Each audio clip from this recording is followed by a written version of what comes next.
ब्रह्मांड संपूर्ण समय और अंतरिक्ष और उसकी अंतर्वस्तु को कहते हैं। ब्रह्मांड में सभी ग्रह, नक्षत्र, मंदाकिनी, खगोलीय पिंड, गैलेक्सियों के बीच के अंतरिक्ष की अंतर्वस्तु, अपरमाणु कण और सारा पदार्थ और सारी ऊर्जा सम्मिलित है।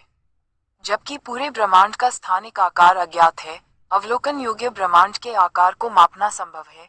अवलोकन योग्य ब्रह्मांड का व्यास वर्तमान में लगभग 28 अरब पारसेक है। पूरे ब्रह्मांड का व्यास अज्ञात है और हो सकता है कि यह अनंत हो। यूनिवर्सम संस्कृत शब्द ब्रह्मांड से लिया गया है, जिसका उपयोग रोमन राजनेता सिसेरो और बाद के रोमन लेखकों ने दुनिया और ब्रह्मांड को संदर्भित करने के लिए किया था, जैसा कि वे जानते थे। इसमें पृथ्वी और उसमें रहने वाले सभी जीवित प्राणी, साथ ही चंद्रमा, सूर्य, तत्कालीन ज्ञात ग्रह और तारे शामिल थे। सरल भाषा में कहे तो ये करोड़ों तारे, आकाशगंगा, गैस, ग्रह, नक्षत्र मिलकर ब्रह्मांड का निर्माण करते हैं, जिसका निर्माण काल 13.787 अरब वर्ष पहले शुरू हुआ और ये प्रकाश के गति से बढ़ ही रहा है। बिग बैंग सिद्धांत ब्रह्मांड के विकास का प्रचलित ब्रह्मांड संबंधी विवरण है। इस सिद्धांत के अनुसार अंतरिक्ष और समय 13.787 जोड़ या घटाव 0.020 अरब वर्ष पहले एक साथ उभरा और तब से ब्रह्मांड का विस्तार हो रहा है। जबकि पूरे ब्रह्मांड का स्थानिक आकार अज्ञात है, अवलोकन योग्य ब्रह्मांड के आकार को मापना संभव है, जो वर्तमान समय में लगभग 93 अरब प्रकाश वर्ष व्यास का है। ब्रह्मांड के सबसे पुराने ब्रह्मांड संबंधी मॉडल प्राचीन यूनानी और भारतीय दार्शनिकों द्वारा विकसित किए गए थे और भू केंद्रित थे, जो पृथ्वी को केंद्र में रखते थे। सदियों से अधिक सटीक खगोलीय अवलोकनों ने निकोलस कोपरनिकस को सौर मंडल के केंद्र में सूर्य के साथ सूर्य केंद्रित मॉडल विकसित करने के लिए प्रेरित किया।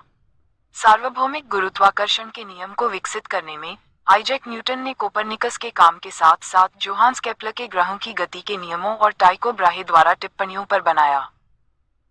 आगे अवलोकन संबंधी सुधारों ने यह महसूस किया कि सूर्य आकाशगंगा में कुछ 100 अरब सितारों में से एक है, जो ब्रह्मांड में कुछ 100 अरब आकाशगंगाओं में से एक है। आकाशगंगा के कई तारों में ग्रह होते हैं। सबसे बड़े पैमाने पर आकाशगंगाओं को समान रूप से और सभी दिशाओं में समान रूप से वितरित किया जाता है, जिसका अर्थ है कि ब्रह्मांड का न तो कोई किनारा है और न ही कोई केंद्र है। छोटे पैमाने पर आकाशगंगाओं को समूहों और सुपरक्लस्टरों में वितरित किया जाता है, जो अंतरिक्ष में विशाल तंतुओं और रिक्त स्थान बनाते हैं, जिससे एक विशाल झाग जैसी संरचना का निर्माण होता है।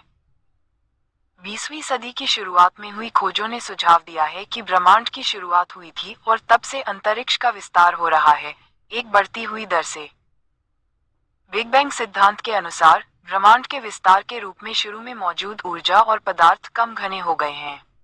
लगभग 10-32 सेकंड में मुद्रास्फीति युग नामक प्रारंभिक त्वरित विस्तार के बाद और 4 ज्ञात मौलिक बलों के अलगाव के बाद ब्रह्मांड धीरे धीरे ठंडा हो गया और विस्तार करना जारी रखा, जिससे पहले उप परमाणु कणों और सरल परमाणुओं को बनाने की इजाजत मिली।